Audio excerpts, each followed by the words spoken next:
তিনি বলেছেন এ পর্যন্ত 4 বার আমরা ক্ষমা চেয়েছি আমাদের ভুলের জন্য, এবং 47 থেকে আজ পর্যন্ত তিনি কিন্তু বারবার বলছেন ভুলের জন্য। তো জামাতে ইসলামের সম্মানিত আমিরের এই যে ক্ষমা চাওয়া, তিনি প্রেস কনফারেন্সেও চাইছেন, আজকেও আমেরিকাতে যে নিউ ইয়র্কে চাইলেন, এই যে উদারতা, আমাদের মনে হয় এই উদারতাকে স্বাগত জানাতে উচিত। শেখ হাসিনা এই 15 বছর এই স্বাধীনতাকে নিয়ে ব্যবসা করে গেছে। ক্ষমা কিন্তু জামাতের পক্ষে এই ধরনের এই ভঙ্গিতে ক্ষমা এর আগেও আমি শুনেছি। তো ভালো, উনি ক্ষমা চাওয়াটা অবশ্যই ভালো। আমি মনে করি সব মানুষেরই একবার করে ক্ষমা চাওয়া উচিত, এবং মানে নিজের কাছেও ক্ষমা চাওয়া উচিত যে আমি কি করলাম কি করলাম না, নিজের বিবেককে প্রশ্ন করা উচিত যে আমার এটা ঠিক হলো কি হলো না। তো ওনার ক্ষমা চাওয়াটা আমি অ্যাপ্রিসিয়েট করি, আমি ওনাকে সাধুবাদ জানাই যে উনি কাজটা ভালো করেছেন, নির্বাচনকে সামনে রেখে করেছেন।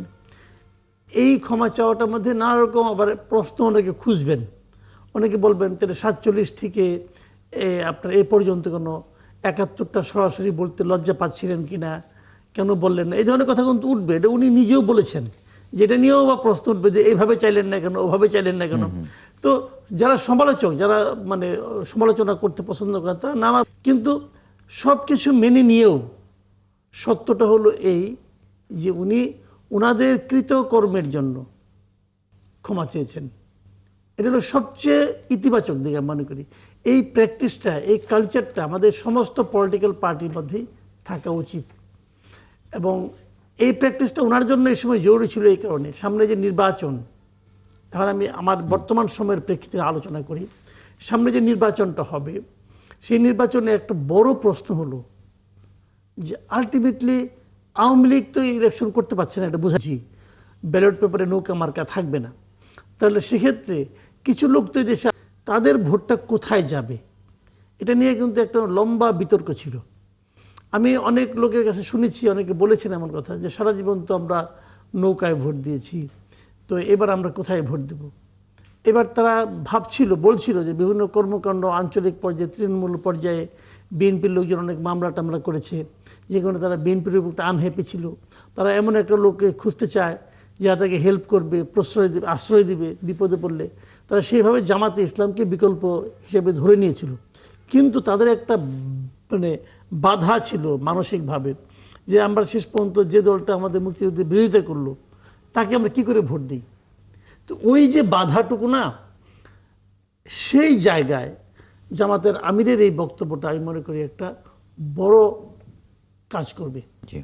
যারা নাকি মানে এক ধরনের দ্বিধায় ছিল যে আমি কিভাবে জামাতকে ভোট দেব, তাই দ্বিধাটা অনেকের জন্য কেটে যেতে এই কথাটা সাহায্য করবে বলে আমি মনে করি। Barrister S M Shahriar Kabir, মানে এই ক্ষমা চাওয়ার অর্থ কি? মানে স্বীকার করে নেয়া 30 লাখ শহীদ, 2 লাখ মা বোনের যে ক্ষতি, মানে সেগুলো কি জামাত ইসলাম স্বীকার করে নিচ্ছে? ধন্যবাদ আপনাকে এবং আপনার মাধ্যমে 71 সমস্ত দর্শকদেরকে সালাম এবং শুভেচ্ছা।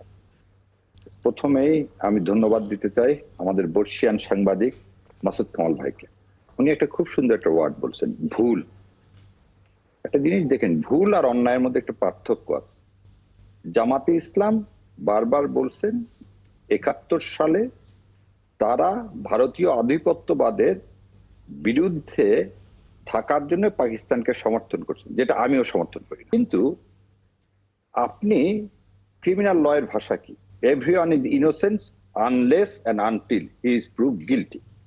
জামাতে ইসলাম শেখ হাসিনা 15 বছর সময় পেয়েছেন। জামাতে ইসলামকে মানবাধিকার অপরাধের জন্য, জামাতে ইসলামকে রাজনৈতিক দল হিসাবে কিন্তু কখনো আজ পর্যন্ত কি করা হয় নাই, বিচার করা হয় নাই।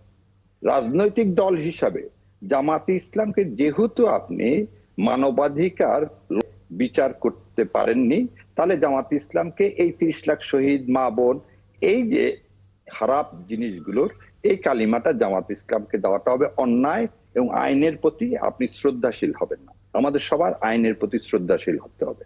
এবং ডক্টর শফিকুর রহমান আজকে আরো একটা কথা বলেছেন। তিনি বলেছেন এ পর্যন্ত 4 বার আমরা ক্ষমা চেয়েছি আমাদের ভুলের জন্য, এবং 47 থেকে আজ পর্যন্ত তিনি কিন্তু বারবার বলছেন ভুলের জন্য, তিনি বলেন অপরাধের জন্য। যেহেতু ভুলের জন্য বলেছেন, ভুলটা কি? ভুলটা হচ্ছে 71 সালে তারা যে পাকিস্তানের পক্ষ নিয়েছিল ভারতীয় আধিপত্যবাদের বিরুদ্ধে, যেটা আজকে প্রমাণ হয়েছে যে রাজনৈতিকভাবে সঠিক, কিন্তু সেই সময় সেটা রাজনৈতিক জায়গায় নিয়ে আসাটা আমাদের জন্য আরেকটা বড় ভুল। এটা জাতিকে ভাগ করে দেওয়া হবে। আর আরেকটা জিনিস কামাল ভাই বলছেন যে ভোটে আওয়ামী লীগ, আমি জানি না আওয়ামী লীগ বিএনপি বলে কথা না, ভোটারদের মধ্যে যদি কারো মধ্যে বিন্দুতম মাত্র যদি কারো মধ্যে এটা থাকে যে ৭১ নিয়ে জামাত ইসলাম তো কোনদিন ক্ষমা চায়নি, তো জামাতে ইসলামের সম্মানিত আমিরের এই যে ক্ষমা চাওয়া, তিনি প্রেস কনফারেন্সেও চাইছেন, আজকেও আমেরিকাতে যে নিউ ইয়র্কে চাইলেন, এই যে উদারতা, আমাদের মনে হয় এই উদারতাকে স্বাগত জানাতে উচিত, এবং এইটাই হওয়া উচিত রাজনৈতিক ভাষা। দেখেন, আমরা কেউ মরে গেলে জানাজায় প্রথমেই বলি ভাই আমাদেরকে মাফ করে দেন, এবং জানাজা থেকে যেই যাক, চরম শত্রুও যাক, সেও কিন্তু মাফ করে দেয়। তা আমাদের আজকে একটা জিনিস, রাজনৈতিক ভুলের কারণে আমি মাপ চেয়েছি, এবং উনি যে কথাটা বলছেন এটাকে অনেকে অনেক রকম ভাবে দেখবেন, এটাকে অনেক রকম ভাবে দেখার কোনো সুযোগ নাই, কারণ জামাত ইসলাম কোনদিন মানবাধিকার কোনো অপরাধ করেনি। এখানে দুইজন লোকের বিরুদ্ধে, ইউসুফ সাহেব এবং আব্বাসী সাহেবের বিরুদ্ধে বিচার হয়েছিল, তাদের শাস্তি দেওয়া হয়েছিল, সে শাস্তি বঙ্গবন্ধু শেখ মুজিবুর রহমান সেটাকে ক্ষমাও করে দিচ্ছেন। সো ব্যক্তির দায় হিসাবে আপনি দলকে দায়ী করতে পারেন না। আর যদি জামাতে ইসলাম, এর আগে একবার বলছিলাম, জামাতে ইসলামকে আপনি যে দায় দিতে চাচ্ছেন সে দায় সবার মধ্যে আছে ভাই। আইজুর রহমান সাহেব ছিলেন প্রধানমন্ত্রী, বিএনপির মধ্যে ছিলেন। ইঞ্জিনিয়ার মোশাররফ সাহেব শেখ হাসিনার বিআই ছিলেন, তিনি আওয়ামী লীগ করতেন। সো এই আজ ৫৪ বছর পরে রাজনৈতিক ভুল বাদে অন্যগুলোকে এইভাবে দেখার কোনো সুযোগ নাই। আর যেহেতু শেখ হাসিনা এই ১৫ বছর এই স্বাধীনতাকে নিয়ে ব্যবসা করে গেছে, আমাদের মনে হয় সামনে এগিয়ে যাওয়ার জন্য এইভাবে ব্যবসা করার কোনো সুযোগ নাই। সো মা বোনের ইজ্জত লুণ্ঠন করছে জামাতে ইসলাম, বা মানুষ হত্যা করছে, এই ধরনের প্রোপাগান্ডা থেকে প্রহিয়ার করা উচিত।